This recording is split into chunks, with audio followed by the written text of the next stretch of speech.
اس جو ہے وہ ڈاکٹرائن کا حصہ ہے. یہ دعوی اس وقت ہمارا پاکستان کے حوالے سے آ رہے ہیں. یہ صورتحال اس وقت سامنے آ رہی ہے. اب میں آپ کو بتاتا ہوں کہ اس کے مقابلے میں وکلاء کھڑے ہو گئے ہیں. ملک کے تمام بڑے چوٹی کے جو وکلاء ہیں وہ کھڑے ہو گئے ہیں. سلمان اکرم راجہ، جن کا میں ذاتی طور پر فین ہو گیا ہوں، میں چاہتا ہوں کہ 2 منٹ کی ان کی تقریر آپ سنیں.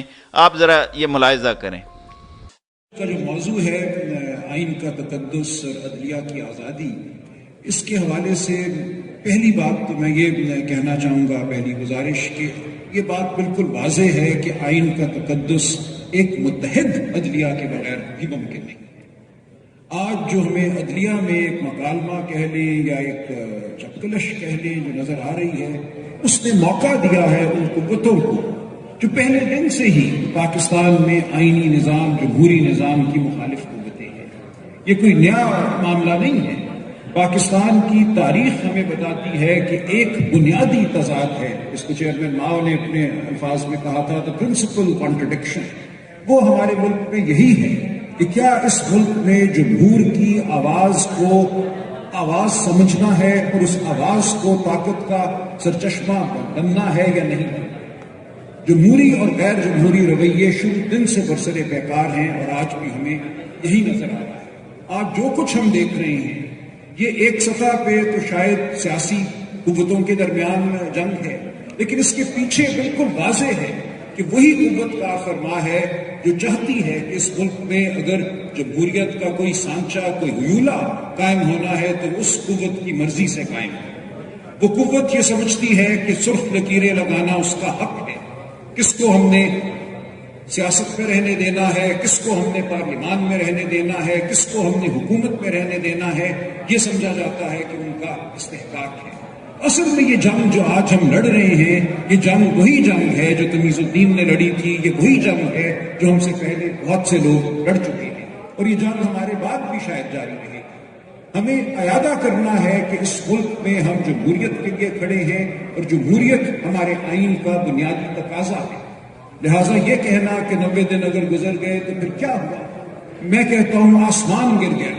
کیونکہ 90 دن صرف 90 دن نہیں ہیں، وہ ایک آئین کی بندش ہے. اور اگر آئین کی بندش کو ہم ایک کھلواڑ سمجھتے ہیں.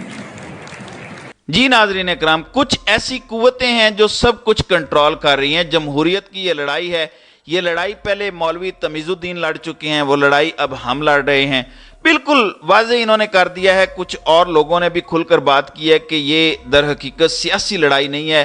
ایک صاحب نے تو بڑی زبردست بات کی ہے جو سارے کہہ رہے ہیں کہ سب کو بٹھا دو، مذاکرات کروا دو. کوئی مذاکرات میں سے 2+2 5 تو نہیں نکلے گا. آئین بالکل واضح ہے، آئین پر کوئی کمپرومائز نہیں ہو سکتا، کوئی مذاکرات نہیں ہو سکتے. آئین پر عمل کرنا پڑے گا، اس کے بعد مذاکرات ہوں گے جو بھی ہوں گے. یہ تو انہوں نے کہہ دیا. پھر اعتزاز احسن نے بھی 2 ٹوک بات کی ہے، وہ بھی ذرا سن لیں. اور اس وقت یہ بڑے مطمئن ہے کہ سپہ سالار ہمارے ساتھ ہے. پر میں کہتا ہوں اگر یہ آرڈر سپریم کورٹ کا رہے، کوئی دنیاوی طاقت نہیں ہے جو اس کو ڈیفائی کر سکتی ہے. The Supreme Court has to be obeyed and we have to support this particular effort. اگر لکھ دیا ہے کورٹ نے اور عمر عطا بندیال نے کہ الیکشن 14 مئی کو ہوں گے، تو الیکشن 14 مئی کو ہوں گے. سپہ سالار بھی کروائے گا. جی ناظرین اکرام، آپ نے سنا کہ سپہ سالار بھی مانے گا سپریم کورٹ کا حکم. سب کو ماننا پڑے گا. سپریم کورٹ نے جب کہہ دیا تو ماننا پڑے گا. دیکھیں چیف جسٹس کے پاس وہ طاقت ہے. میں آپ کو آج بتا دیتا ہوں، پھر دہرا رہا ہوں کہ آرمی چیف انکار کرے گا تو چیف جسٹس کنٹیمپٹ لگا کر آرمی چیف کو بھی گھر بٹھا سکتے ہیں. پھر مارشل لا لگانے کے علاوہ کوئی آپشن نہیں رہے گا. اسمبلی تو ختم ہو جائے گی، مارشل لا لگانا پڑے گا اگر الیکشن انہوں نے پوسٹ پون کروانے ہیں. اس سے کم پہ الیکشن اب آگے نہیں جائیں گے، یا انہیں عمران خان سے مذاکرات کرنے پڑیں گے اور اسمبلی توڑنی پڑے گی کہ ہم اسمبلی توڑتے ہیں، الیکشن آپ جون میں کروا لیں مئی کی بجائے پورے ملک میں. یا وہ ہوگا یا ملک میں الیکشن ہوں گے، تیسرا کچھ نہیں ہوگا. اسی لیے یہ عمران خان کے قریبی لوگوں کو اس وقت پکڑ رہے ہیں. تحریک انصاف کو توڑنے کی کوششیں اب تیز ہونے جا رہی ہیں. عمران خان پر حملہ اب پھر دوبارہ سے ہوگا، جان پر بھی ہوگا اور دوبارہ گرفتار کرنے کی کوشش بھی ہوگی کہ اگر اور کچھ نہ کر سکے تو کم از کم الیکشنز کے دوران عمران خان کو گرفتار رکھیں۔ ان کا پہلے پلان یہ تھا کہ عمران خان نے جو ٹکٹ دینے ہیں وہ انٹرویو نہ کر سکیں۔ انہوں نے تقریباً عمران خان نے کافی کر لیے ہیں اور ٹکٹ الاٹ ہو چکے ہیں، لیکن یہ اور پھر پیسے چلا کر انہوں نے غلط لوگوں کو جو ٹکٹ لینے تھے وہ گیم جو ہے وہ ان کی ایک طرح سے جو ہے وہ خراب ہو گئی ہے۔ اب اگر یہ عمران خان کو اٹھائیں گے تو اور زیادہ لوگ جو ہیں وہ غصے میں آئیں گے اور عمران خان کے امیدوار کو ووٹ دیں گے۔ عمران خان کھمبا بھی کھڑا کر دے گا، اس کو بھی ووٹ پڑے گا۔ لوگوں کو بس یہ پتا ہو کہ عمران خان نے یہ امیدوار کھڑا کیا ہے، تو یہ صورتحال ہے۔ اب یہ جو نئی ڈاکٹرائن ہے ہمارا پاکستان والی، یہ بڑی خطرناک لگ رہی ہے، جیسا کہ صحافی بات کر رہے ہیں۔ بعض تو کہتے ہیں کہ یہ پاکستان کو توڑنے کی ڈاکٹرائن ہے، اس کو ہمیں رد کرنا پڑے گا، کیونکہ ہمارا پاکستان نعرہ بڑا پیارا ہے۔